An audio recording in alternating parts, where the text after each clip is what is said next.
Welcome to Coach's Weekly. I'm CJ Sellner here with head coach Rusty Rogers.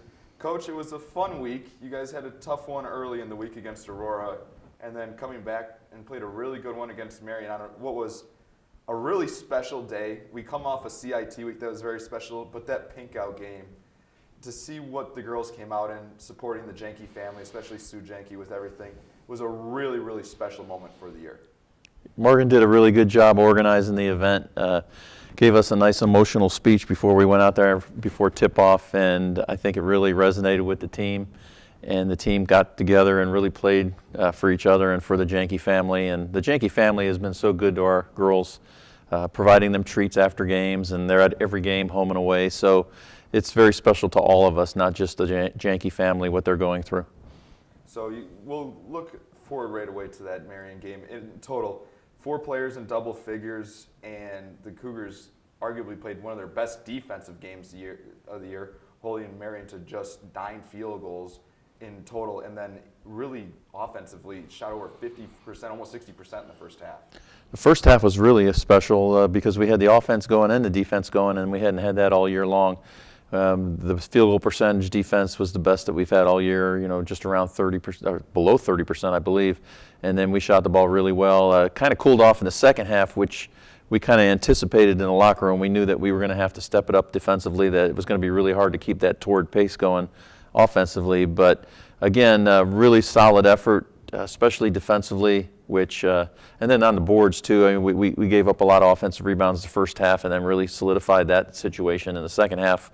Ended up having like 35 defensive rebounds for the game, which was also, I think, a season high for us as well. So a lot of encouraging things coming out of that Marian game, no question. You got to look at a couple players that really played well. Lauren Orr finally came back into her own. We'll start with her. Yeah, Lauren not only shot the ball well, but she had 6 rebounds. I believe she was either our first or second leading defensive rebounder for the game. That was really encouraging because the difference between Lauren playing 20 minutes and 28 minutes is her inability to get it done on the defensive end. And she's showing signs of that, especially over the last 2 weeks. She's had a lot of deflections. She's got some defensive rebounds. She's showing a little bit more effort on the defensive end, and that's going to bode well for her in terms of playing time, and obviously it's going to help our team.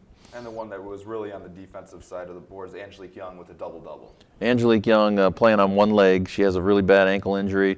Really happy to see that for Ange. I don't know how many double-doubles she's had this year, but she's had quite a few, and she had to work really hard to get it this time with her bad leg. So, and hit a couple big shots for us and pulled down some big-time rebounds in key spots too. So Angelique doing her Angelique thing this year. She's had a great year for us.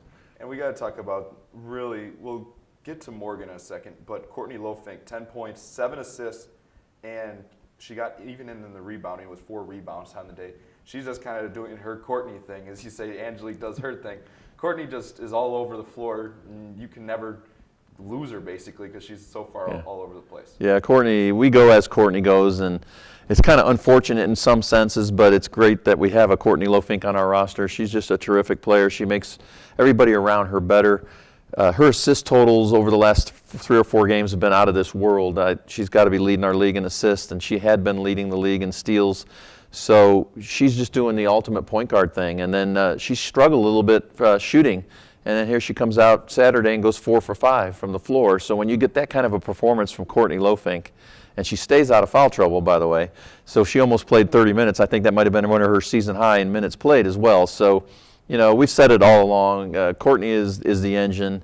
And when the engine's running smooth, boy, the team looks a lot better. And then finally, with that Marian game, we got to talk about Morgan, who really kind of got rewarded. She got the first basket of the game to get the thing started in the wire-to-wire win, and then she closed it out with 2 free throws at the end.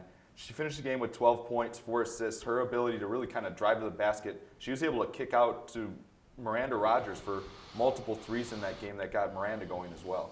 Yeah, Morgan, when Morgan's at her best, she's distributing the ball, she's creating opportunities for other players. And sometimes this year, she's tried to do too much for us. With the loss of some of the kids from the prior year's roster, that was a big emphasis from me to her was, you got to do more for us, especially scoring, and it's really taken away from her game.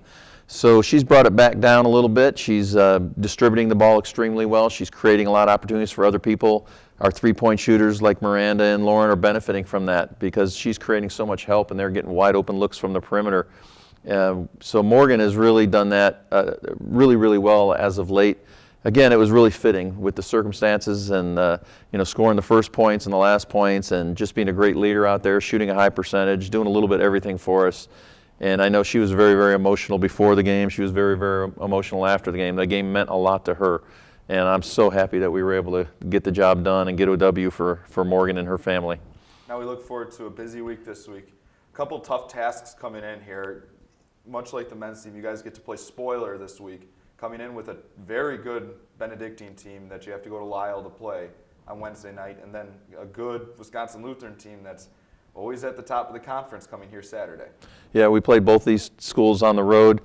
At times in both of those games we played well. Well, actually we played Benedictine home, I'm sorry, but we played Benedictine pretty tough at times in the game that we played earlier in the year, and then up at Wisconsin Lutheran we played tough at times.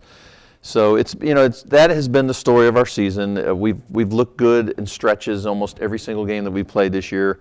Some games more, some games less, and it's caused us to be in a lot of close games, and we haven't been able to pull through. We're going to have to play extremely well this week, obviously. We've got 4 games left. 3 of them are with teams that are battling for first place in the conference.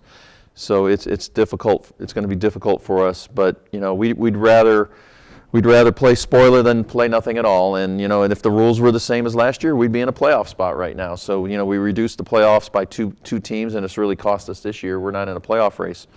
So the Marian coach and myself talked about that before the game. That Marian game would have been a huge game a year ago because both of us are vying for that 8th spot, which now doesn't mean anything. So anyway, it's that spoiler role. We'd rather be in a playoff role, but we're going to take it, and we're going to play these last 2 weeks like it's the last 2 weeks we ever play basketball again. But you could also use something like this with a team you're returning quite a bit, obviously looking way ahead into next year, that you can get those building blocks and kind of use this as a stepping stone to build the confidence for so many young players, even like a Courtney Lowe-Fink or a Miranda or a Lauren that still have time left here to be like, hey, we can compete in this conference, that we should be in the playoffs. Yeah, there's no question about that, CJ. We're trying to build this program into a playoff contender year in, year out, so you got to play every game like it means something, because it does. And, not to mention that we have some seniors that have really paid their dues here. We've got a couple 4-year seniors that we really want to go out in style for them. And but the big thing is, the university has done so much for us. The CIT year, so many people have invested so much time in this program. So there's a lot of motivation to play hard right to the end, and our girls want to. And again, looking to the future, like you mentioned, we want to go out this season with some momentum going into next season, no question about it. And it helps recruiting as well. Well, we look forward to it, Coach. Cougars got a tough week coming up. They got Benedictine in Lisle on Wednesday night. Then they have Wisconsin Lutheran here Saturday afternoon. You can watch that one on live at cuchicago.edu/live. Me and Joey Anderson will have the call. For Coach Rusty Rogers, I'm CJ Sellner. Thank you for watching Coaches Weekly.